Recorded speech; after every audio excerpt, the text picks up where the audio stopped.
Welcome to There's Sometimes a Buggy, Irresponsible Opinions about Classic Film. I'm Elise. I'm Dave. This week, it's the Acteurist Spotlight. A brand new star steps into the spotlight. Jennifer Jason Leigh will be discussing Fast Times at Ridgemont High and Flesh Plus Blood. After that, stay tuned for an epic edition of Fear and Moviegoing in Toronto. We have just concluded a 10-part retrospective on director John Sayles, held at the TIFF Lightbox. It was hosted and introduced and curated by Adam Naiman. John Sayles and producer Maggie Renzi were there for Q&A and introductions the whole way through, 2 of them virtual, but the other 8 were all in person. I won't go into all of the films right now, but we will cover each of them at least a little bit in our final segment. 8 movies directed by Sayles and 2 that he wrote for Grindhouse audiences. A little oddball touch by Adam Naiman there. We'll talk about all of that. Right now, Jennifer Jason Leigh. So, Dave, why don't you tell us a little bit about your relationship to your pick, Jennifer Jason Leigh, and why you chose Fast Times at Ridgemont High and Flesh and Blood as 2 of your representative films out of a possible 6, at least according to your rules, which I don't always abide by, but you usually do. Well, we've both started branching out and including additional volleys of 6 films for spotlights as we plan into the 2040s. But yes, the original idea was that we're going to try to pick 6 movies and talk about those. Yeah, but I didn't really understand that because the acteur right after this, Sandra D, I did multiple volleys of 6. Yeah, but they're not consecutive. Oh, right. That's an additional Dave rule, right? Well, eventually that's going to be tossed by the wayside if people look at our schedule deep into the future decades. But yeah, for now, it's 3 episodes and then on to the next actor. But sometimes we return to previous actors and do more. I will probably do more Jennifer Jason Leigh at some point because I was not satisfied with having to restrict myself to 6. But what I did try to do was include at least a little bit from the early part of her career, and that's what we're doing today. These are both from the first half of the 1980s. After that, we're going to get into really the major decade of her career, the 1990s. The other 4 are all from that period. Flesh and Blood was not a hit. No, definitely not. But you chose it anyway. I just wanted to try to showcase some of the range of the work that she was doing during the early part of her career, and you can't get to more different movies than the 2 we'll be discussing today, I don't think. And yeah, there may be some consistency in her characters. So Jennifer Jason Leigh was definitely someone I wanted to pick early on. Since about 1994, since seeing Mrs. Parker in The Vicious Circle and Georgia in pretty rapid succession, I've been describing her as my favorite living actress. I see no reason to change that statement these days, although Hollywood has failed her, as it fails most actresses as they get past 40. She hasn't had a lot of brilliant movies to appear in since the turn of the millennium. She works a lot, though, as a character actor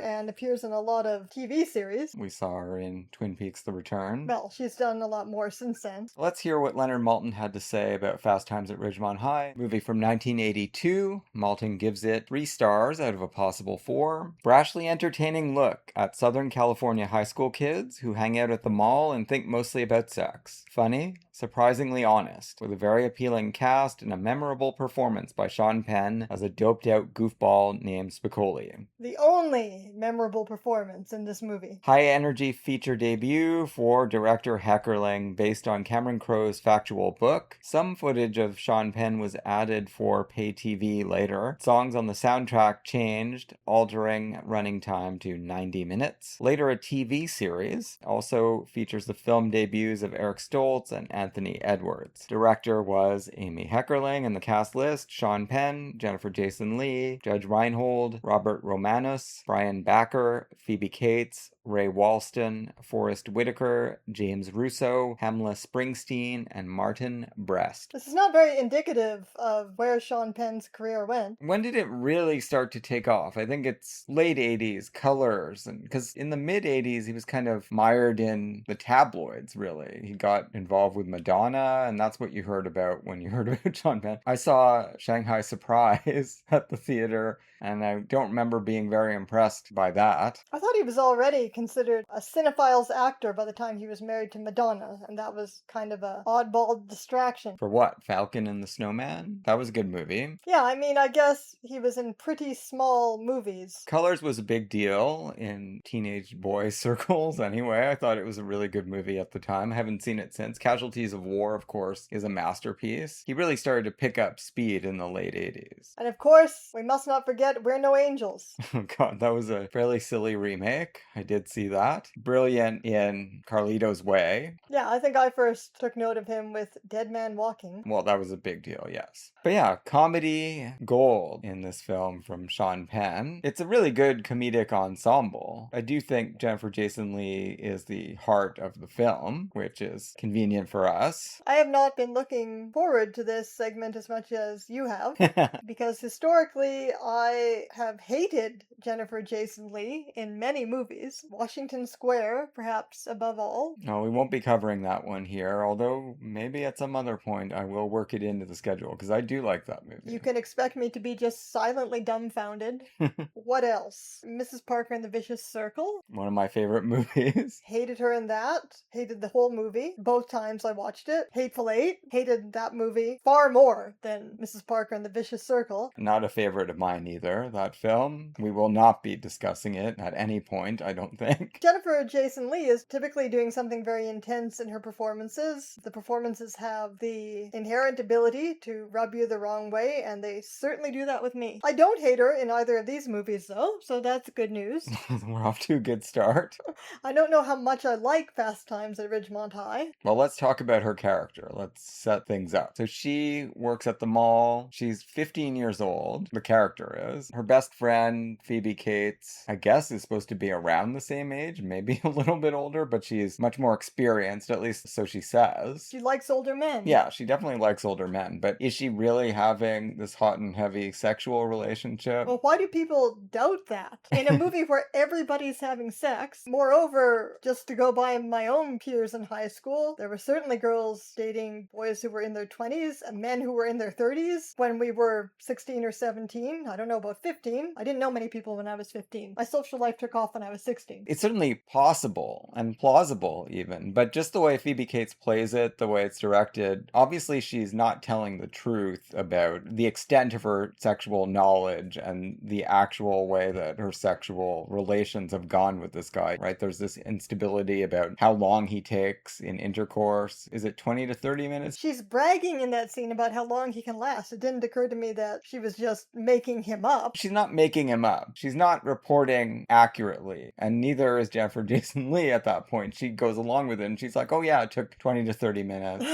We saw that it took like 10 seconds. Yeah, and also it's hard to understand why they'd want it to take 20 to 30 minutes. They both talk about how much it hurts and how much you have to work at it before it becomes at least less painful. So, I mean, the major question raised by the movie, insofar as it's a serious movie about teenagers and not just an exploitation film, I think we talked about this the last time we talked about the movie in Fear and Moviegoing. What is the relationship of these characters, especially the girls, to sex, and why do they want to have it at all? Because they really do. Yeah, they really do. Jennifer Jason Leigh, I mean, again, that's why she's the focal point of the film. It is about this quest for sexual experience, not a quest for love. Of course, we've seen male equivalent films like that. American Pie, where you've got to lose your virginity before the end of high school or something like that. That's one of the great things about this movie. And it does give you that side of it. You've got this lovable loser male protagonist as well. And in a lot of movies of this kind, he would be your sole protagonist, right? Brian Backer, who is very likable in this movie, I think. The movie theater manager or assistant manager nerd. And he takes a liking to Jennifer Jason Leigh. And in a different movie, you know, it would all be from his perspective. We wouldn't really see what's going on with her, what she's talking about with Phoebe Cates,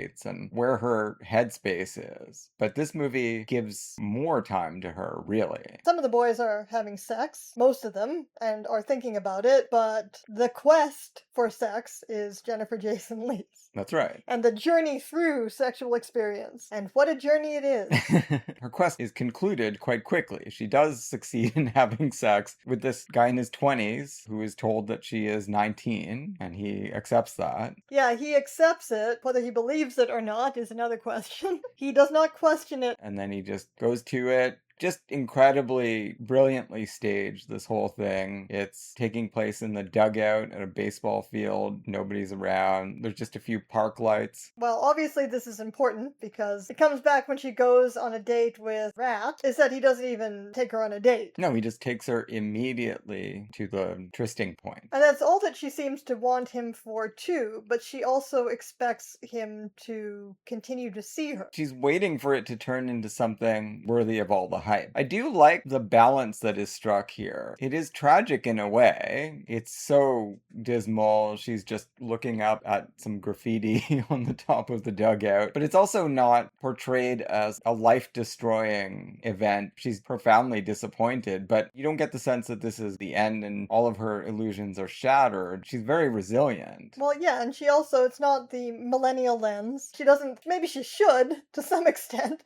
blame him for how awful this experience is, but she doesn't therefore feel exploited or as though she didn't give consent just because it was a massively miserable experience. It's really interesting actually to compare it to another teenage girl sex odyssey movie of a very different pedigree, which is Kenneth Lonergan's Margaret, where she also very actively orchestrates her own loss of virginity, and it's also a truly dismal experience provided by Kieran Culkin, and also ends up in her having an abortion. But again, the character doesn't seem to be traumatized by these experiences, even if they're perhaps not the most healthy form of self-expression she could be engaging in. Very memorably, there is an abortion, but it doesn't come from this first experience. It comes from a later encounter. Well, Anna Paquin's character in Margaret also has more than one sexual encounter, and she isn't even sure whose fetus it is. So meanwhile, there's this whole wistful side to the film with Brian Backer as Mark Ratner, trying to find some way to talk to her, talking it over with his good pal, Damone, very minor league tough guy and scalper, who claims to have a serious way with women. He doesn't even know her name. Rat doesn't even know her name. He just sees her in science class. She goes pretty quickly, Stacy,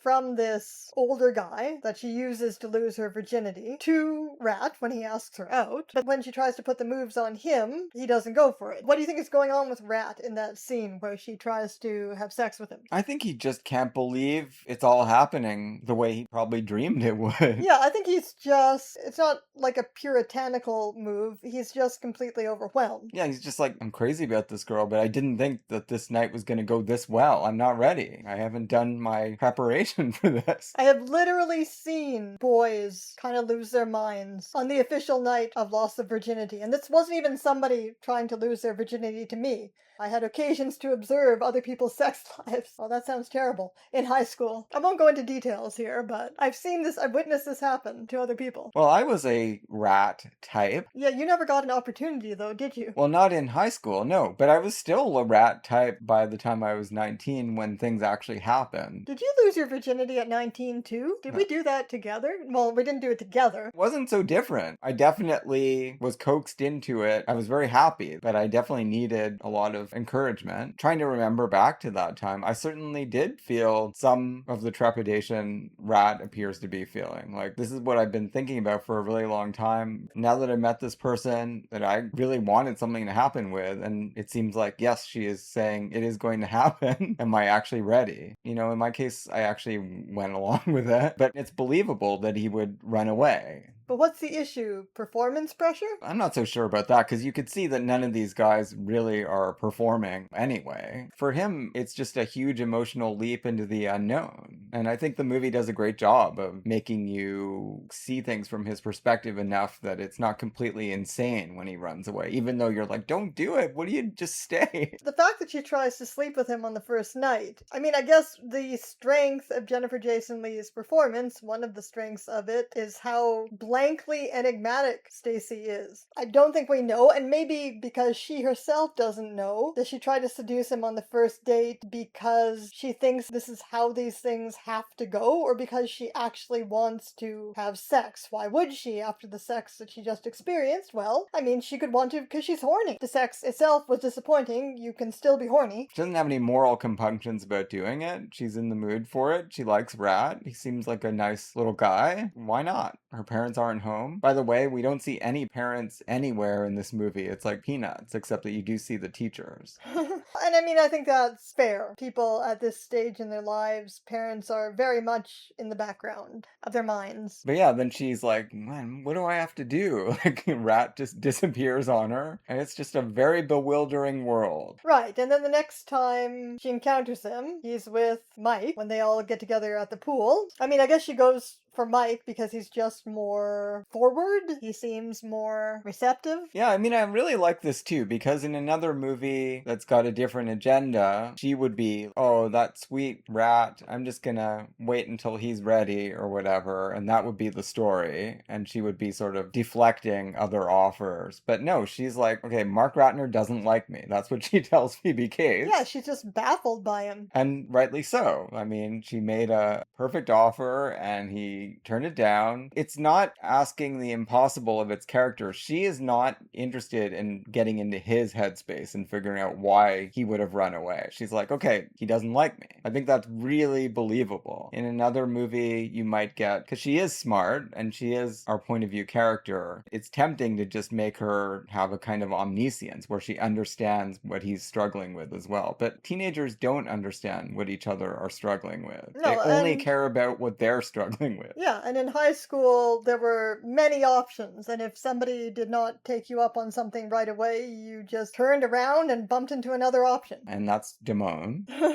Yeah, there's no ambiguity there. He tells Rat, I hit on every woman. And then you're guaranteed that something's going to work at some point. And it does work with her. She's like, okay, great. He's interested. Something goes wrong here if he's really as experienced as he says he Well, is. he's not, clearly. But he's not lying when he says that he acts confident and will hit on anyone. When she takes him up on the offer, well, he's got to go through with it. It's clearly not the first time he's had sex, but he's terrible at it. Yet again, Jennifer Jason Leigh is left scratching her head. And this time there are consequences that could lead to serious melodrama because she's now 15 and pregnant. And the film gets at some of that, while again, steering clear of, okay, she's going to be suicidally destroyed by this, but it does not sugarcoat how miserable this experience is for her. It's a really nicely judged examination of the pitfalls of female sexual experience in teenhood. Yeah, the movie feels like it has a certain agenda in showing a young woman dealing with an unwanted pregnancy, doing that in a way that's calm and rational. And as I said, it has that in common with Margaret. It doesn't deal with the messier option, which is that an experience like this can be very, very emotional. I've never known a teenage girl who was pregnant who didn't keep the child, even very young. Oh, well, I've known plenty of people who had abortions. As teenagers?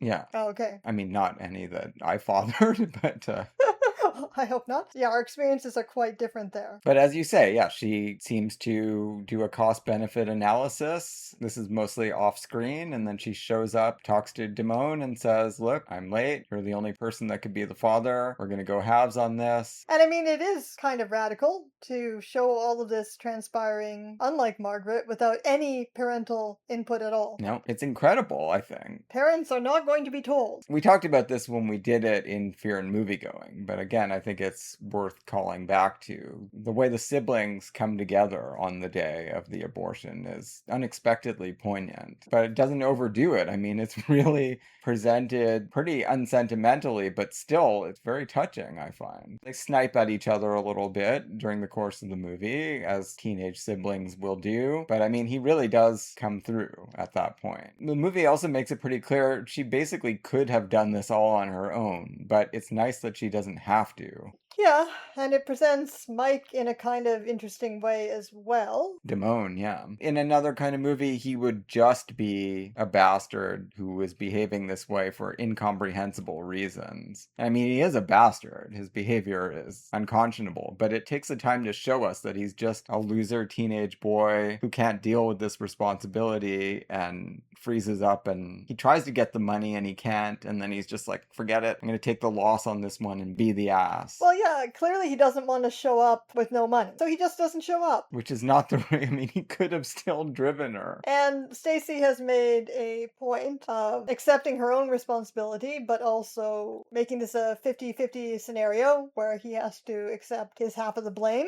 He even tries to tell her, you wanted it more than I did, and she's just like, that's not true. No, that was great. Those scenes are brilliantly played. And there is some cathartic revenge exacted by Phoebe Cates on Damone, but it's proportional, and Rat gets involved a little bit too, has a little fight with his friend. Seems like maybe the end of their friendship, but they kind of patch things up by the end. Well, Rat tells him, you're an asshole. Everyone knows you're an asshole. I'm friends with you even though you're an asshole. So, just don't be an asshole to me again. Hopefully it was a learning experience. But I mean, I guess from Rat's perspective, he's a loser, and Damone, much like, it's a similar relationship as Stacy's with Linda, right? There is the older, apparently more sophisticated friend who has taken the relative loser under their wing, and Rat appreciates that Damone has done this, even though he reveals that he's always seen through Damone. So we get Linda consistently standing up for Stacy, which is nice. Yeah, they have a pretty good friendship.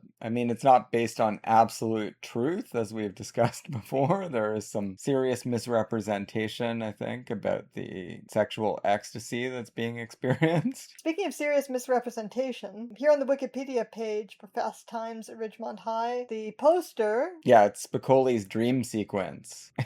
Yes, Spicoli with two hot babes. Despite the fact that Spicoli's bedroom, as we find out mainly through the perspective of Mr. Hand during Mr. Hand's visit, is filled with photographs from Penthouse all over the walls, he doesn't seem to have any interest in, awareness of, cognizance of sex, need for sex. It just is not on his radar at all. I mean, I think maybe... Not in the physical world, no. Maybe sex for him is masturbation to Penthouse. But the idea of actually getting it or pursuing it, let alone having a relationship, is completely beyond the purview of this character, and certainly beyond the way Sean Penn plays it. Yeah, Spicoli is a total space cadet. I mean, he's like Kramer from Seinfeld or something. He's obsessed with surfing and pot, and that's it. In his dream sequence, we see where sex enters into it. It's the adulation of these Penthouse women that will celebrate his surfing successes. Yeah, it's status symbols, not any real physical or emotional desire.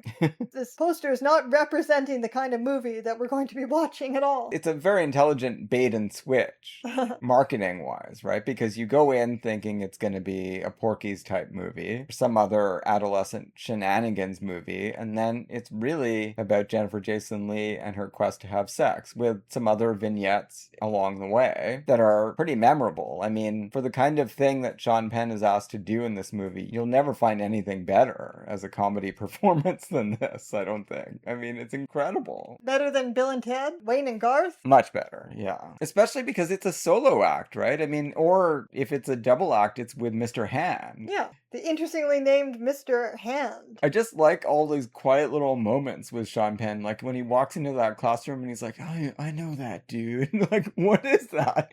He's on his own wavelength, just soliloquizing in stoner speak. And Mr. Hand seriously victimizes him a few times, like when he tears up his schedule. Yeah, you dick. But yeah, then you have your heartwarming meeting of the minds that occurs near the end of the movie when Mr. Hand, he's always threatening, do I come to your house and talk to you about history? Well, he does actually do that at the end of the movie. Yeah, and when Spicoli starts kind of almost reproducing moments of history in his surfer stoner way, maybe that is the genesis of Bill and Ted. That's got to be. I haven't read any interviews with the creators of Bill and Ted's Excellent Adventure, but they must have been thinking about this, because it's got all the elements, history and stone surfers. So this movie was based on, famously, the screenplay was based on Cameron Crowe going undercover, yes. allegedly going undercover as a high school student and writing about his experience of the lives of these California students. I guess there's a lot here, as we've been talking about, that we can relate to from our own high school experiences. Yeah, we're only a little younger than these people are. The difference definitely called attention to this when we did the movie for Fear and Moviegoing. The thing that makes this movie so uncomfortably bleak for me, there doesn't seem to be anything more at all to these students' lives. There is no rich journey of an inner life happening with any of them. And I mean, my friends were artsy, and we were trying to be, and some of us went on to be writers and musicians and actors and dancers. But, even if I look at other generations within my family, what they were like as teenagers, maybe they weren't interested in those same aspirations, but that didn't mean they didn't have a complex inner life that was about more than wondering how they were going to have sex. There is nothing, we are meant to believe there is nothing on the minds of these kids. Well, Spicoli wants to be a world champion surfer. Okay, so there's pot, there's surfing, there's sex, and there's the status you can get from your menial job. There's also, obviously, love comes into it. The way the film concludes with Rat and Stacy, they are not having sex, it makes a point of saying in the epilogue, presumably because they don't want to risk getting any more pregnancies, but they are actually having a love affair. And Rat has certainly never just been out to have sex. He's out to connect with Stacy, and he's failing a lot of the time until the end.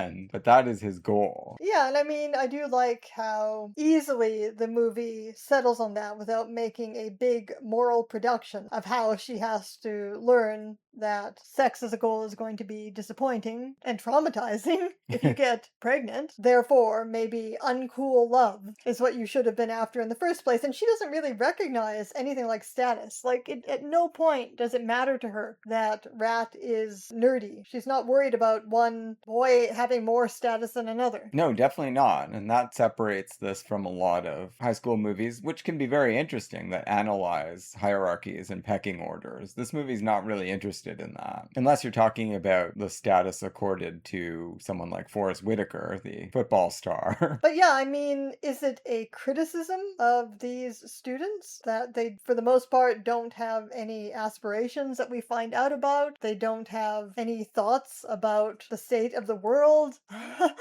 Well, I think the movie leaves that open, right? It's focused on this aspect of their lives. I don't think it forecloses on the possibility that they could have other thoughts at other times. But it is definitely zeroing in on their exploration of the world of sex and love. Which is, as we've said, the exploration of the world of sex, anyway, is bleak and dissociated. And it is for the men, too. Of course. No, it's a lonely world out there, especially for teenagers who are still, if they're lucky, developing the skills for actual human interaction, but they're not quite there yet a lot of the time. I guess the positive spin I could have on the movie, the degree I can get into it is limited, is because the dialogue is just so absolutely thuddingly basic that it feels like a B-movie, which is surprising coming from such a literate screenwriter. The positive spin on it, and a way in which I want to relate it back again to Lonergan's Margaret, a considerably more literate movie, is that it shows this journey through sex, figuring out what sex is, in a way that's not only not moralized, but also it is a lonely existential adventure undertaken by this protagonist. But it's one that is survivable. Yeah, that's the very heartening aspect of the film. And I like anything that shows young people, adolescents, young adults, as agents, exploring these difficult aspects of reality on their own without being treated as children, left to their own devices to figure things out, even though they are not fully adults and they are floundering. Not that we stop floundering once we become adults, but they are experiencing difficult aspects of life for the first time. Including having to wear a pirate outfit. I really like all the Judge Reinhold stuff in this movie, too. He has a lot of mortifying things happen to him. I mean, he's caught masturbating in the bathroom, thinking about Phoebe Cates. He is telling everyone that he wants to explore his freedom and date other people, but then when it comes down to it and he's told the same thing by the girlfriend that he was planning to dump, he is devastated. Well, yeah, his trajectory is that he thinks because he's achieved this status by having a job, he's going to have this final year in high school that's going to be a sexual cornucopia. Instead, he loses his job, gets a worse, humiliating job that makes him into a sexual pariah. Can't even get sex from his girlfriend anymore. That encounter with the irate customer who wants his money back, I think that's a great scene. The rising anger that Judge Reinhold portrays, excellent. And while he's going through all this frustrating stuff, for him to still be there for his sister is all the more heartwarming. And then he gets his happy ending when he foils the convenience store robbery at the end with Sean Penn as an appreciative audience. Yeah, that's a pretty satisfying moment.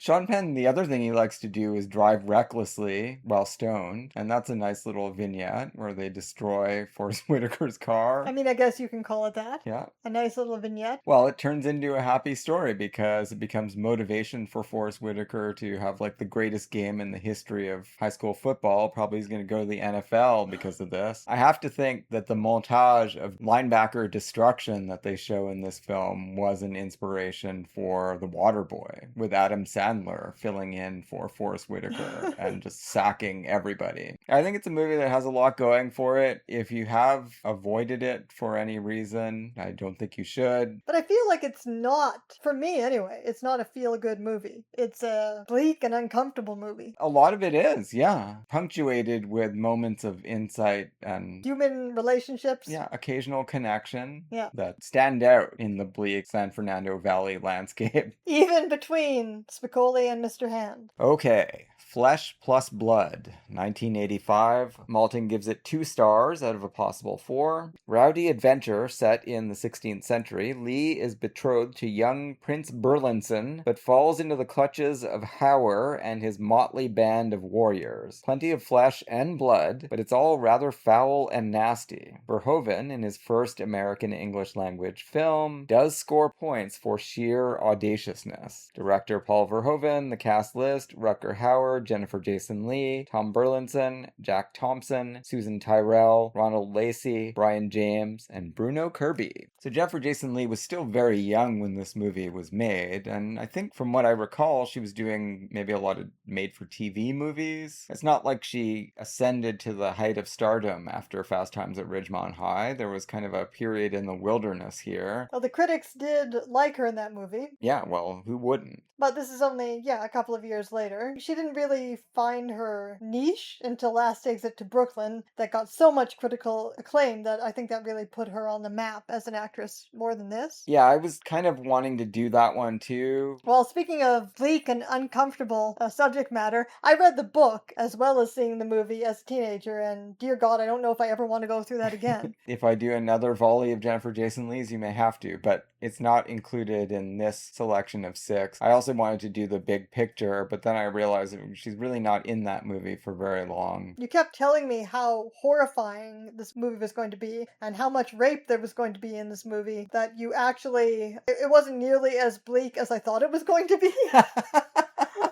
You oversold the bleakness? It's pretty fucking bleak. Yeah, but I guess I expected her character to be more purely victimized. Oh, no. Because you did not tell me about that twist. No, well, I wanted you to discover that for yourself. But here we get performance that possibly only Jennifer Jason Leigh could have delivered, or maybe Isabelle Huppert. So it's interesting because I tried to find Verhoeven talking about this movie at all, and I just couldn't find anything other than it was not a success. It was his first American-funded movie. That's why Jennifer Jason Leigh shows up in it, and he felt that he didn't have the same control as the director because it was such a big production. He wasn't quite ready. It was his first production on this scale. So he's pretty dismissive of it. The producers did interfere with it. He said that originally the idea was for 2 male characters to be best friends who were fighting over a woman, and the woman was incidental. He was largely inspired by The Wild Bunch, bunch. And then the producers got involved and said there had to be a love story. And so what emerges from that is Jennifer Jason Leigh's super weird character. One of the strangest love stories ever told. Absolutely. But yet I feel like Verhoeven, he's an interesting case of a contemporary auteur because he wants to make movies that are exactly what he wants, but he expects them to be box office successes as well. Unlike, say, David Lynch, who might like a movie to be a box office success, but he's not going to dismiss the movie if it isn't. Verhoeven seems to take rejection of his movies by the public and or critics very much to heart. Well, I think because so much of his intention is really making an impact on the culture. Sure. So if nobody sees it, half the fun, or more than half the fun,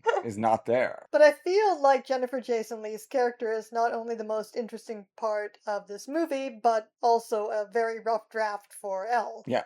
Also a rough draft for a movie we didn't like as much, but seen as part of his oeuvre altogether is more interesting, which was Benedetta, which he started off writing with the Flesh and Blood screenwriter Gerard Soutman. Then they disagreed on what the movie should be about, and Soutman left and took his name off. His writing is still an important element of that movie. Yeah, and we're in the same historical period. Yeah, and watching Flesh and Blood, I was just trying to get my bearings for most of the movie and being like, what is this movie? Is it sword and sorcery fantasy? Not really. Why is it set in medieval times? Why is there all this sex and violence? Like, what is this genre? Why would anyone decide to make this movie? When I found out that Soutman was a comics writer, as well as a screenwriter, it retrospectively made more sense to me because the only thing I could relate it to, the way the characters were depicted and the world of the movie, was comic books, superhero comic books, and, adjacent medieval setting adventure. It's a Renaissance setting, right? Yeah, but it feels medieval.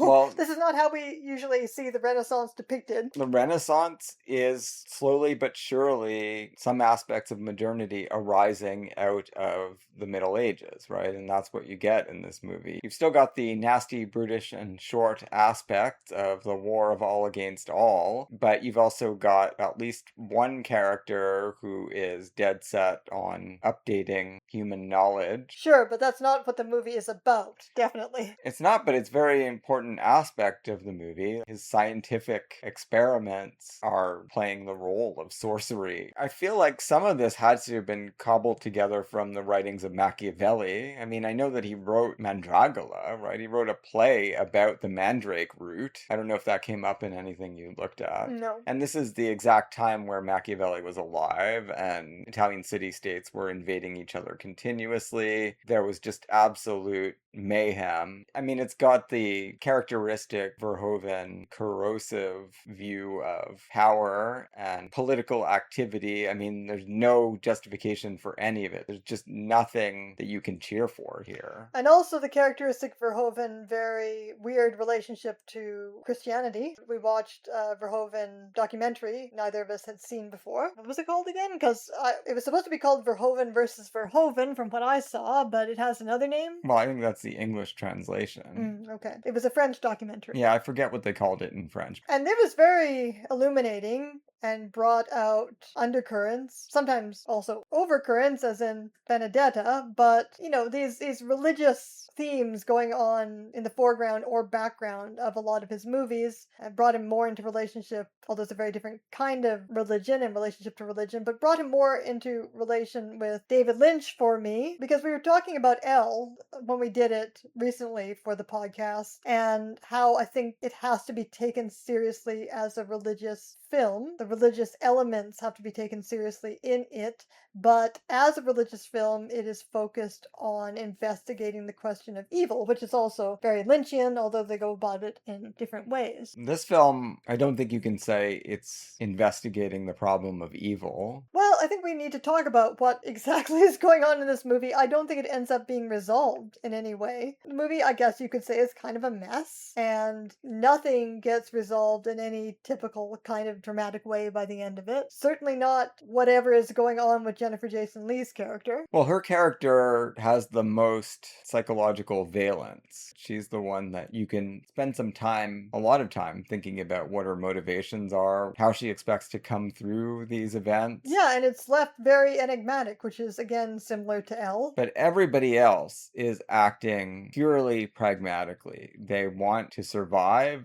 and to get access to wealth, and they are going to do what they need to do. Now, there are characters that are putting a religious gloss on that. It does seem to be a little bit more stereotypically cynical in its presentation of religion here, although it does emphasize it. Deeply, bitterly cynical. Yeah, he's not always holding religion this much under the microscope without according any importance to the content of the expressed faith. But here, these are not people who are living anything like a Christian life, but they claim to be Christians, and they even kill one guy who doesn't revere a statue they've unearthed from the mud. Yeah, the relationship to faith is very negative in this movie. For a while, I thought some kind of mystical theme might actually develop where somehow there's some kind of Flannery O'Connor god in this movie who wants these mercenaries for unknown reasons to be doing the things that they're doing. No. But even that, no, by the end it all turns out to be completely meaningless. That has to have been part of the design of the film, because that feels organic to everything that we see. And the use of that statue, I mean, Rutger Hauer will seize the occasional moment to couch his interventions in the sexual fate of Jennifer Jason Leigh in little observations he makes about the statue and where it's pointing and what's happening with it. It interrupts additional rapes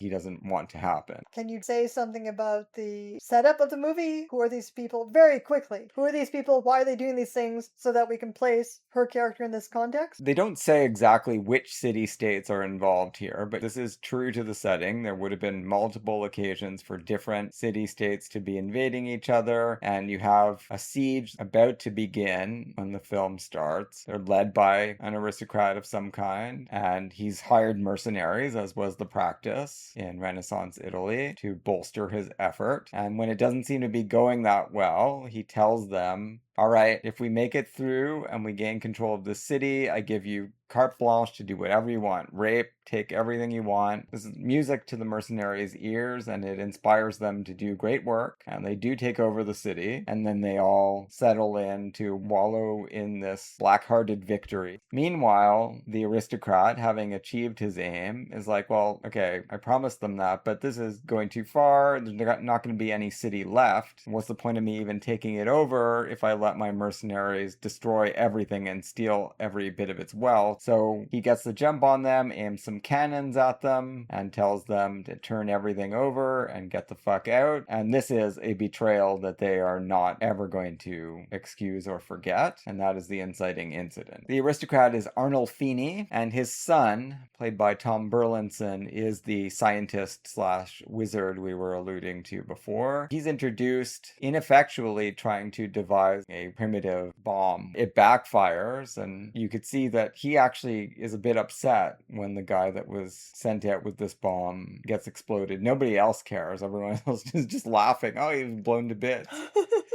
I mean, there's just not a lot of time or energy invested by any of these people in caring about what happens to anyone else. But is there now in war? Probably not. But this movie depicts it in the most blatant, brutal way I can imagine.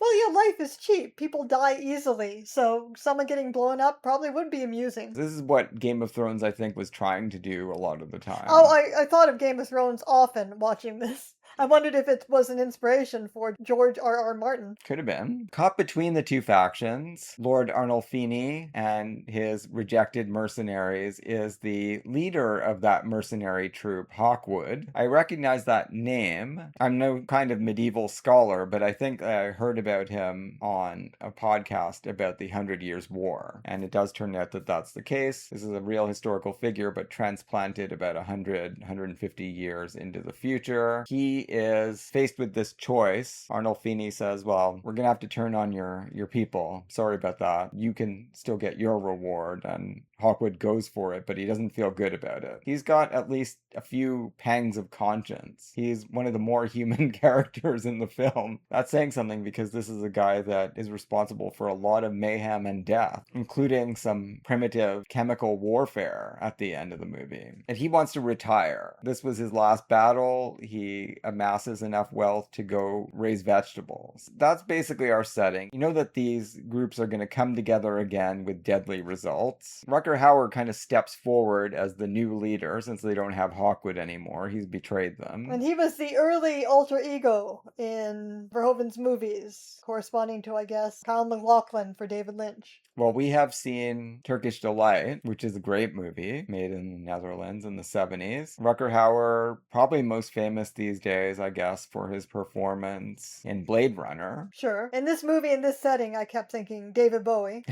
And Jennifer Jason Leigh as some kind of really weird analog to the Jennifer Connelly character in Labyrinth. Wow. There's been an arrangement made to marry off Arnolfini's scientific son to Jennifer Jason Leigh, who is of noble birth as well. When we're first introduced to her, she's a spoiled brat. Sort of. She's engaging in sadistic sexual play with her maid. Yeah, she's asking her questions. So yeah, it starts out a little bit like Stacy and Linda talking about sex. Well, apparently Verhoeven got the idea to cast her from Fast Times at Ridgemont High, so that's probably not accidental. So this is a development, so you paired these very well because this character is a kind of development of Stacy, I guess. She's on a quest to find out what sex is all about as well. She hasn't had any. She's been raised in a convent. Everyone's talking about how pure and virginal she will be for young Stephen. Yeah, but she's acting more like Marlene Dietrich at the beginning of The Scarlet Empress. Yeah, so she's ordering her maid. Well, she's asking questions, and then all of a sudden she turns on a dime and it's like, okay, no, you're not in the mood. You get in the mood. Go have sex with your boyfriend, and I'm going to watch, and I'm going to see what this is all about. She watches for a little bit, and then she starts hitting them and says, okay, stop. You started this at my command. Now you have to stop. I mean, this is not good behavior. No, but then a moment later she's rolling around and kind of biting and kissing her maid. So obviously they've had a thing going on. It's a multi-layered friendship. And then Stephen, he's already told his father, she looks very attractive, but I don't want a wife right now. It would distract me from my scientific endeavors. So yeah, isn't interested, but she insists, okay, we're gonna get to know each other. But she has had this portrait of him. Well, he has one of her too, and that's what he says. Yeah, she looks very attractive. But she's had it for longer, so she's been able to develop fantasies about this betrothal, and she's really into it. Yeah. She just wants to, he looks attractive, and she just wants to start having sex. She's ready, and she forces him to go for a ride with her, and they wind up underneath a site of hanging with these decaying corpses, and she's read a legend about the mandrake root, which grows beneath dead bodies. Their love blossoms in this unlikely place. Verhoeven talks about this romantic element as something that was thrust upon him by the producers, and he certainly does his own thing with it. This can't have been what they had in mind. But there are moments in the movie that are among the most romantic things I have ever seen in any movie. When these two keep being called back to each other by this mandrake mysticism. They both eat of it. In the midst of hell. Right, because not long after this, their party is ambushed by the brigands, by Rutger Hauer's motley band, out for revenge. They kill a lot of people. They don't actually manage to kill Arnolfini, but they severely damage him. And they kill Jennifer Jason Leigh's maid, other members of the retinue. She manages to hide in the back of the coach and is undetected for a while. Then everybody starts raping her. Well, when they find her, yeah, that's basically the practice of the company. And this is their default setting. Absolute. To me, this is horrific. The women are into it too. It just makes it so clearer than anything I've ever seen before. Rape is about power. It's not about sex, right? And you see it so clearly here. It's just, we as a group, men and women, are going to lord it over this woman and just violate her repeatedly to show her that we're in charge. I was also thinking about, the movie gives you enough time to think of, it's fairly long, gives you enough time to think about people's backstories, and presumably the backstory of these women was that they were raped and became damaged goods and turned into loose women, after which they were able to become the companions of these men. You have to assume that at least some of them wound up with the group that way, maybe all of them. Well, I mean, because Jennifer Jason Leigh is taken into the group this way, but her noble upbringing means that she is not going to be instantly converted into having sex with anybody at the drop of a hat. So, speaking of the power element at work here, when Rutger Hauer, Martin, rapes her, here's the question. We start here with the question of what is going on with this character, with Agnes, Jennifer Jason Leigh's character. So, I guess she identifies Martin as the leader here. He's certainly the best looking, and maybe identifies him as someone a little more, by the same token, being the leader, a little more refined, who maybe she can make some kind of connection with. She can reason with him, perhaps. And also he can keep everyone off of her. As the leader. Yeah. So as he's raping her, she starts telling him, no, you can't do this to me because I like it. And they start saying, she's raping you. I mean, she's fucking you, they start saying. Yeah. This is not how he wants to present himself, but it turns out to be maybe something he wants on some deeper and private level. She is using sex the same way they are. She's able to intuit. That's her only option in this case. Yeah, but at the same time, she can't do it uniformly. She's not going to be able to get raped by any of these other guys and pretend that she likes it, or even maybe actually convert it into something pleasurable for herself on some level. So there's an aesthetic element at work here. She's like, I can tolerate it. If I'm going to be forced to have sex, I can tolerate it if this guy forces me, but not anybody else. And perhaps I can also convert him into my protector so that I'm not constantly being raped by everybody. And she's right. She puts her money on that strategy and it works out. Isn't that kind of similar to the trajectory of Daenerys in Game of Thrones? Yeah, with Khal Drogo at the beginning of the series, sure. I guess you could say that, yeah. Yeah, so she needs to convert this guy from a rapist into some kind of romantic partner. And the struggle between them that we're watching for the whole movie is, the degree to which that can be successful. I think this movie is a lot more successfully ambivalent about all of that because Khal Drogo just becomes her husband and it doesn't seem all that problematic even though it should. After a short while in Game of Thrones, it just becomes a relationship. Here, no, it never solidifies into anything because how can it when it begins in such a fucked up way? And yet it appears to be clear, like it's not directed and not played as though she's just a victim of Stockholm Syndrome. No, she's calculating every moment. But she's not just calculating, she is genuinely romantically interested in both men. It's like the opposite of the female-centered romantic triangle that you usually see, something like Gone to Earth, where two men are struggling for the soul, battling for the soul of the heroine, right? And she's torn apart. Or, probably Tessa the D'Urbervilles is the text of this kind, or an earlier one anyway. But this is so close to that, and yet not like that at all. She's not being torn apart by these two contrasting love interests. No, she's very lighthearted about it when she's given a chance to expand on it. She says, he's you, but young, and you're him, but old. You're interchangeable. But they don't seem to be interchangeable. In her mind, they are. Well, she's open to either possibility or neither possibility as long as she survives. And she does not behave maliciously either. She actually manages to seem like, unlike anybody else in the movie, like she actually cares about human lives. Well, when the nurse, or whoever it is, jumps from the top of the tower with the little girl, she does cross herself briefly. She doesn't become completely desensitized either. Again, it's a very fine line they're walking because she is playing six-dimensional chess with everybody, and we are supposed to be aware of that, but she is not purely cynical and out for herself, even though she is taking her own survival very seriously throughout the movie. Yeah, she tries to get herself into the best position that she can with these mercenaries mercenaries, and one that she can herself, as I was saying, aesthetically tolerate. But it has got to be based on something sincere. And one of the things that makes it different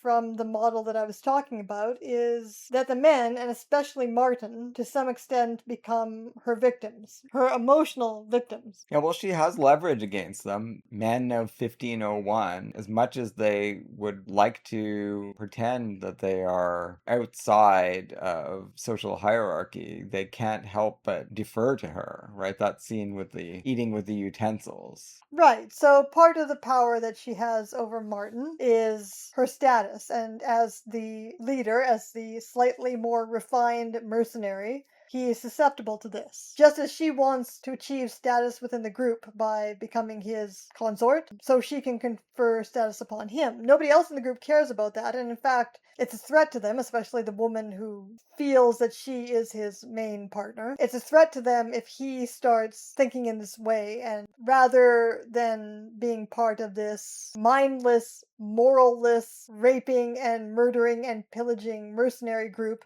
but starts thinking of himself as adjacent to this aristocratic class. Yeah, well, it is their downfall because they break into this castle and take it over, and Rutger Hauer goes in with her as his guide because he says, you know your way around a castle. And they start wearing white instead of red. That's right. And they settle in there, and that is how they're going to get caught. If they had continued cutting a bloody swath across the countryside, who knows if Hawkwood and Stephen would have even found them. They not only get caught, they get the black leg. I mean, an important aspect of the film. The plague. Now, this is not the huge era of the plague. That's the 14th century, but there were recurrent waves of bubonic plague, and I guess the movie is saying one of them has hit 1501 Italy here. First sign of the plague is that child that survives the leap from the castle turret. And talks about the devils who came down the chimney. The disease soon spreads. So Hawkwood and Stephen, they're scouring the countryside looking to get Agnes back. That's their mission. Hawkwood gets the plague. A dog, notably, will get the plague from drinking Hawkwood's blood. You get another little opportunity for Stephen to come down like a ton of bricks on the misguided medical wisdom of the Middle Ages. Why are you continuously bleeding? It's not going to do anything. It never has done anything. Well, this just leads to a horrifying scene of someone trying to lance their own boils. Well, it worked. Hawkwood. Now, did you look this up? Was that a better solution, lancing the boils? I did not look it up. The movie definitely presents that as, Stephen says, Arabic medical texts have advanced our understanding of the plague, and the way to have some kind of chance of surviving it is to lance the boils. Let me find out. No, that's terrible. That's a terrible way to deal with it. According to AI, this is a very terrible thing to do, a way to guarantee that you'll get sepsis. Right. Well, anyway, the movie presents it as the modern thing to do, and the proof is in the pudding here. In this world, lancing the boil, we only see one person do it, and he survives and is fit for battle not long afterwards. So then we have this big confrontation at the castle. And the movie has lulled you into a little bit of a stupor with the mercenaries. Like, maybe they're just going to get to hang out at this castle forever. There's no one left for them to menace and torture. Maybe they're all going to become genteel and eat with utensils and wear white, evolve as human beings or something. But no, there's not enough time for that. Agnes's rescue party is going to lay siege to the castle and eventually shoot decomposing parts of a plague-infested dog into their water supply.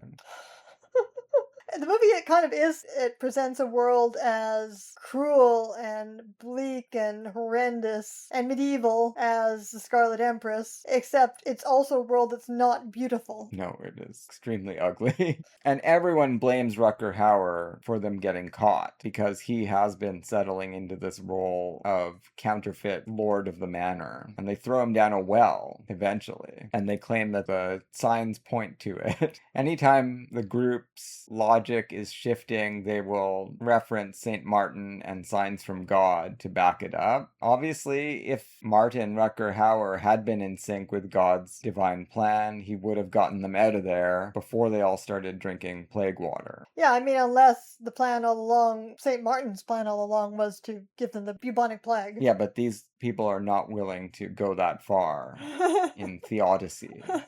The only God they want to believe in is a God that wants them to secure their aims and be victorious. The god of this world is either one who is the god of mercenaries or one who is leading mercenaries to their death. We sort of skipped over the fact that the siege fails, almost everyone dies, and Stephen is captured. You have Jennifer Jason Leigh, who knows more than anyone else. She has the privilege and also unhappy responsibility of knowing all the different possible outcomes. She allows certain people to drink the plague water, knowing they're going to die, so she's not a saint, that's for sure.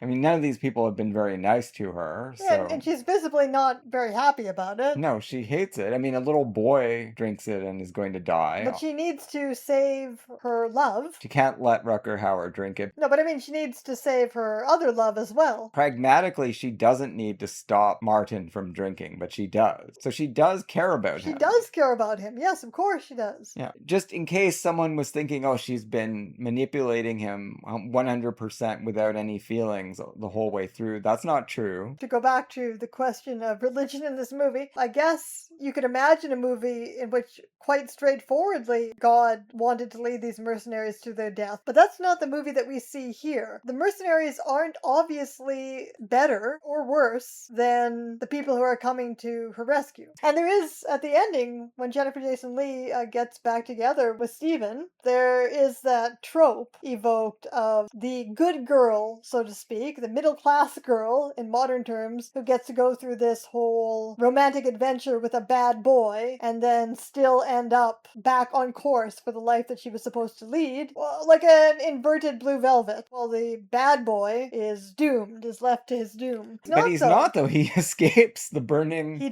palace. And so this might go on. So that is actually, it's an averted trope of that kind, because you can imagine a future in which she's going off, apparently now going off with Stephen, but waiting for Martin to show up again to, I don't know, probably kill her, but at least still be in love with her. Flesh plus blood too. Had some possibilities, but it was not to be. There's a lot going on in this movie. It's an unpleasant experience. I'm not going to say I love this movie, but it's a really interesting and essential Verhoeven movie, I think. And anyone that was watching it had to have seen that Jennifer Jason Leigh is an important actress. So I don't know what you're doing as a man watching that whole rape sequence that you were talking about. For me, I'm immediately cast inside her head and thinking on my feet, on my back. Yeah, just trying to figure out how can I minimize the horribleness of this situation and also not get killed. But are you doing the same thing? I'm just curious. Are you also inside her head? Trying to figure things out in that scene? By design, the movie puts you inside her head, regardless of your gender as a viewer. I don't think that's a choice that it gives you. I think you're following her reasoning and her thoughts throughout the movie, or trying to follow them. Sometimes it takes a while to catch up to what she's up to. True. And as I said, sometimes she herself may not know to what degree she is manipulated, or sincerely feeling something. As you would, right? When you get into a situation where you can't be just 100% honest, if any such situation even exists. If that situation is possible, it isn't in the world that we see in this movie. She's got to make do, and she does. Did you notice, by the way, the number of times in the documentary Verhoeven said, talking about his elementary and high school years, there were always 3 girls who were smarter than I was. Yeah. Well, in Verhoeven's movies, you see that over and over again. He likes telling stories about resourceful, intelligent women in very difficult situations. Yeah, without ceasing to be provocative. He's determined to be provocative. Who's John Sayles, by the way? American independent director. I had never heard of him before this. That is shocking. However, I have to admit, I was not that familiar with his oeuvre either. I had only seen 8 Men Out, Passion Fish, and Lone Star before embarking upon this journey. Let's go through the 10 movies that we saw in the order that we saw them. I'm just going to go to Letterboxd for the chronology. This was a really densely exhibited retrospective, and I quite enjoyed that. It was 5 double features. I didn't enjoy trying to figure out how to eat on those 5 days. Made for a challenging scheduling problem, yes. All right, so day 1, we saw The Brother from Another Planet to start, which stars Joe Morton, who I knew best from Terminator 2 as the scientist who's responsible for the technology that brings about the horrible Skynet world. He was great in this movie, I thought. It's a stranger in a strange land kind of tale. Alien lands in New York, winds up getting to know some people in Harlem, decides to stay after some pretty harrowing experiences at times. What did you think of this one? It was alright. You weren't that impressed? This was challenging the way this retrospective was put together, as you just mentioned, and I did find myself, for the first couple of screenings, the first couple of double features, asleep with my eyes open. Oh, well. Before I started heavily caffeinating myself to get through the rest, so I think we should hear mostly from you about the first couple of screenings. Brother from Another Planet, definitely something that we should cover on the podcast. Joe Morton was a revelation in this movie. Completely dialogueless performance, registers so powerfully as an oddball, friendly alien who has a knack for fixing electronics, and this helps him settle in. Supposedly the source for E.T. John Sayles was there, as we mentioned. He discussed how this grew out of an early script of E.T., where one alien is left behind because he's a loser, and he just took it from there in a completely different direction. Sayles and Maggie Renzi, I do want to say, were, speaking of strangers in a strange land, were the most charming visitors I think we have ever had. They were so incredible. For any of these TIFF retrospectives. I don't know how to explain it. They were just so open and so receptive. Also so vividly happy and grateful for this large audience to have been gathered to watch all of these movies. And it was just very touching, but also, I guess, their own personal and creative connection watching that as they discussed these movies together. They were like a couple of amazing podcasters.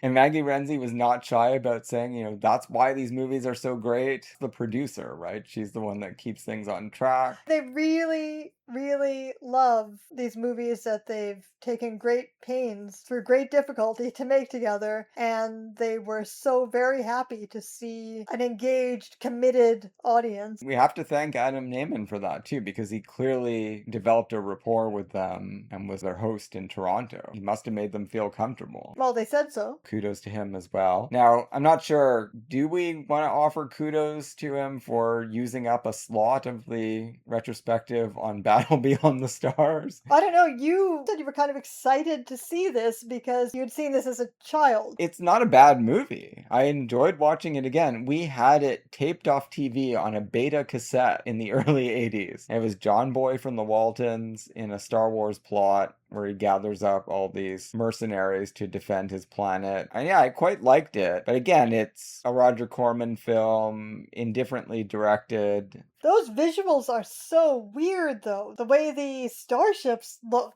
They were so organic and organ-like. Well, James Cameron designed them. Well, there you go. I mean, that's a reason by itself to watch this movie. How weird and original the technology looks in it. The design of the technology. It was nice to see. But then again, because there were only 10 movies and John Sayles has made 18 movies, I would have also liked to have seen, all of the movies he directed. I will say that one of the exploitation films written by John Sayles, directed by Joe Dante, not their only collaboration. We saw one, The Howling, at the end of this retrospective. This was my only familiarity with John Sayles, though not by name, Piranha. You've seen Piranha. As a small child. Like, I must have seen it on TV maybe a couple of years after it came out when I was 5. Absolutely fucking terrified me. I've seen Alligator, which is another one he wrote. Mixed feelings about the use of a slot for that movie, but it was creative. Enjoyable to watch, yeah.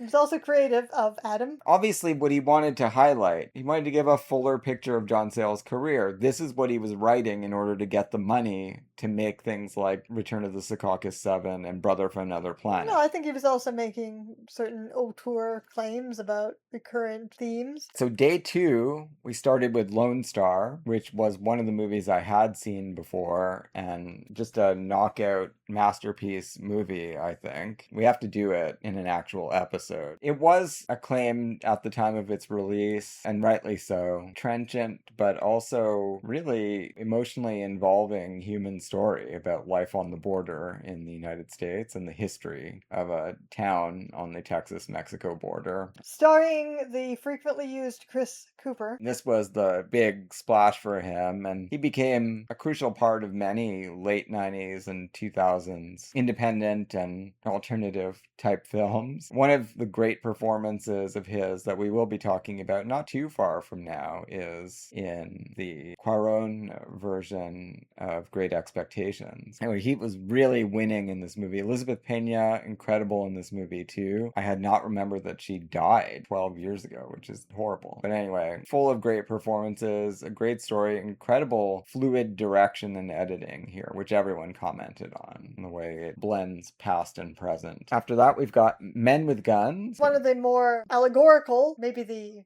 only really allegorical movie that we saw in this retrospective. Yeah, it's set in an unnamed Central American country. We have a doctor, prosperous citizen of the capital. He actually is the personal doctor to, seems like the military leader of the country, or anyway, someone very important, highly placed in the dictatorship. But he has these humanitarian aims. He's trained a group of, 6 or 7 doctors to go out into the hinterlands and bring the wonders of modern medicine to the people. He's coming close to the end of his life. He's using a stethoscope on himself, and he's starting to reassess everything, and he wants to see these people again, these idealistic doctors that he sent out. Well, yeah, he considers this his great work, his legacy. For the first time, I mean, he leaves the capital and he sees what is happening to the people in the countryside, and he learns that one by one all of his lieutenants of enlightenment have been killed by the government that he's been serving and paying obeisance to, and makes some interesting acquaintances along the way as well, learns some things. We'll talk about this movie in depth at some point too. Should probably try not to spoil things when we're talking about these in quick hits. Then we have Baby It's You. Yeah, this is the point where I woke up, and this, interestingly, as the least overtly political of Sayles movies that we watched, was my favorite. It's amazing. Gets up there on my short but growing, now that I've been aware of it, growing list of favorite romantic movies. And Sayles was talking about it afterwards, and he's right, of course, that it's unusual for a romantic movie in that it's also epic in scale, because it's so closely focused on just these two characters, but it's epic in length and detail. Geography, too. I mean, I think he wanted it to be even longer than it is. Than the 105 minutes. He had more. Wasn't this the one he talked about having... Yeah, it was made for a studio. Yeah, having his hand forced with editing? It was not produced by Maggie Renzi, so there was definitely some interference, but the final product, as shown on the screen, I thought was amazing. Great performance by Rosanna Arquette. We are going to be doing this movie as part of our Rosanna Arquette Spotlight. It feels like it has some kind of relationship to Saturday Night Fever? Yeah, definitely. And it introduced me to Vincent Spano. If I've seen him in anything, it didn't register, but he registers strongly here,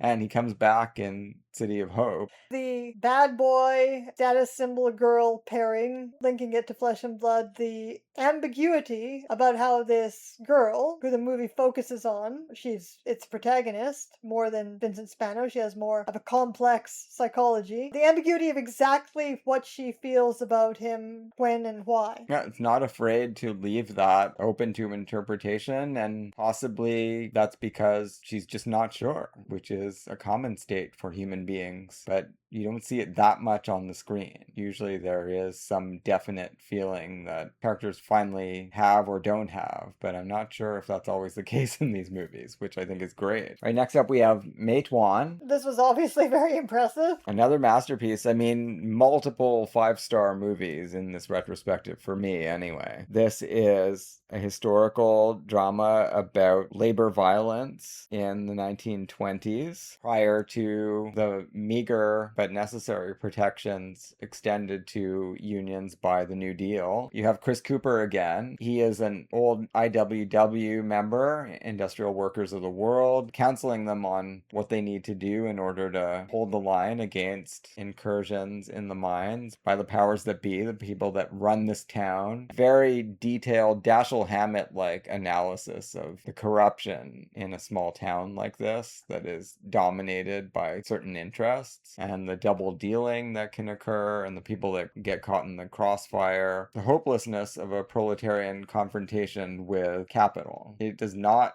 mince words. Unsupported by government. Well, exactly, yeah. Or by, I don't know, by somebody. I guess you could have a full-on revolution, but you've got to have more manpower than an unsupported union. Yeah, the New Deal is pretty half-hearted. What you need is the state is in service, or is basically indistinguishable from the proletariat. It's acting on the interests of the proletariat. Yeah, well, in that case, there'd be no point in having a union anyway. You could just have socialism. I was surprised nobody brought up the way, with J.D. Vance and all that, the way that this part of the country has been positioned in the Trump era. This is something that's been a long time coming. All of the main areas of intense labor strife, the syndicalist, the IWW labor struggles, they happened in states that are deep red now, like Mountain West states, like Idaho and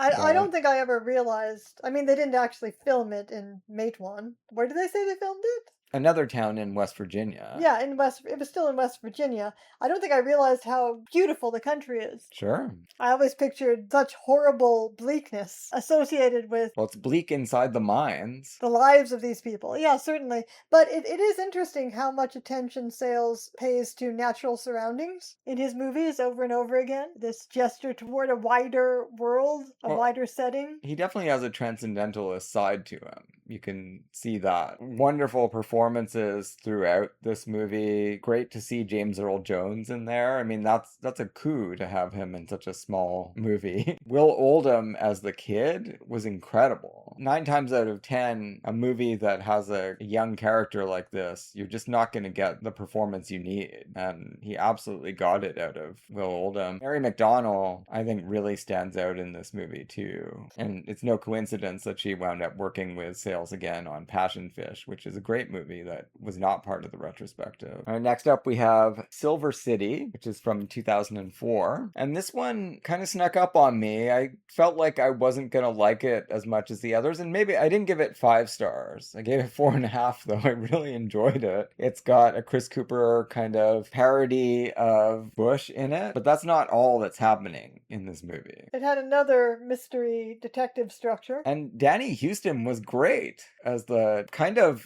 guileless investigator. That was not what I was expecting when he was introduced. I thought we were going to get like a cynical kind of character, right? But no, he is not at all. Like a lovable goofus throughout this movie. I mean, he's smart and he figures things out, but he gets fooled continuously as well. I mean, it feels like something, the comparison I kept wanting to make throughout the movie is to Chinatown, and this is like kind of the anti-Chinatown or something in terms of its sensibility, mood. I don't know what to say, because they were really, really angry about George Bush, as Maggie Renzi kept saying. Yeah. But it still doesn't have anything like the tortured bleakness of Roman Polanski. No, but some really terrible stuff happens in here. Sure, yeah. And it definitely paints a portrait of a society that is going in the wrong direction without really any way to stop it. Yeah, but I mean, comparing Danny Huston to Jack Nicholson in Chinatown. It does seem to hold out hope that by being, if you can remain a lovable goofus in the face of such horrors, there is hope. You can even maybe charm Daryl Hannah. What a great performance. Oh yeah, she was amazing. She's in another Sayles movie that I'd like to see, Casa de los Babies, which is a female ensemble cast. Yeah, it looks like a great cast. Yeah. All right, well, after that, we saw City of Hope, which is a really complex, layered presentation of a decaying mid-sized American city in the early 1990s. This one, which is a real presentation of a city with all sorts of interconnected subplots about various aspects of this city, how power works in the city. It kind of reminded me of Magnolia. With less magical realism. I guess I can see that a little bit. The tone, the mood, there is this hope in all of the bleakness, somehow, in the connections that people are making. And there is a feeling of somehow of transcendent in the background, I guess. This has got to be the most humanist portrayal of a slumlord. What slumlord is actually like this? Is actually a caring human being whose motivations for killing his tenants are sympathetic. Is he trying to protect his son from jail time? I mean, that shouldn't be sympathetic, but the movie somehow presents it that way. Yeah, it definitely manages to make you feel for all the members of that family. I really loved the glances at this sibling relationship. You had Gina Gershon show up unexpectedly as Vincent Spano's sister. If there is a main character, it's probably him. And he is maybe an even bigger fuck up than he was in Baby It's You. But always, I mean, somehow he's got this intense romanticism that is driving him to do cinematic things. But the same romanticism that makes him so great with this woman that he sees out of nowhere and becomes exactly kind of what she needs at that time, leads him to be dissatisfied with his miserable life. It makes him do stupid things, too. On his part, it is a reprise of the Baby It's You relationship, not on her part so much. Anyway, we'll do this one as well at some point. Then we have Return of the Secaucus 7, which was Sayles' first feature that he directed and wrote. This is considered the not very secret source for The Big Chill, and it certainly doesn't have the problems that I identified when we did The Big Chill for Fear and Moviegoing, right? Where I was like, these characters are so thoroughly privileged and upper middle class, and even, defending the police. But see, I think Adam Nayman put his finger on the real differences between the movies. They're both about a bunch of people who knew each other well in college getting back together for a weekend. But other than that, yeah, they're very different characters. Big Chill, and again, this was Adam Nayman that said this in his introduction. They're all basically resigned completely to being yuppies. The only character who isn't is a drug dealer. Is completely tortured and, has to be taken in and cared for. There is a character of that kind in this movie, right? Who the others are worried about and feel like they have to take care of, who wants to become the country singer. Yeah. But this movie doesn't have anything like the same kind of melodramatic emphases of The Big Chill. No, it's a very different movie and a really impressive debut. I mean, maybe the characters in The Big Chill are so much more traumatized by their success. Yeah, they're so much more traumatized by their success precisely because they have completely given up any hope for a better world or for any kind of political action. And I do really like The Big Chill, but totally different topics, ultimately. We should save detailed discussion. We'll talk about it in an episode someday soon. This is one that I've heard of for decades and somehow managed not to see, but now I have, and I'll be getting it onto our schedule by hook or by crook at some point. And we ended the retrospective with The Howling, which, again, John Sayles only wrote, directed by Joe Dante. I mean, this one... I wasn't crazy about it. Really wish we had seen Passion Fish instead, or one of these other movies that you brought up. Any John Sayles directed movie. I mean, to me it feels like the kind of movie where the fact that it has some self-referentiality has become the seed for critics to act like there's something of interest there when there just really isn't. I can see the themes that Sayles talked about that he put into the movie, but is anything interesting done with them? No. I didn't have a bad time watching it, but it was not any kind of a revelation. I didn't feel like I had missed something by not seeing it my whole life. The deliberately silly montage ending nearly redeemed it with the crying puppy dog werewolf. Yeah. I won't say more.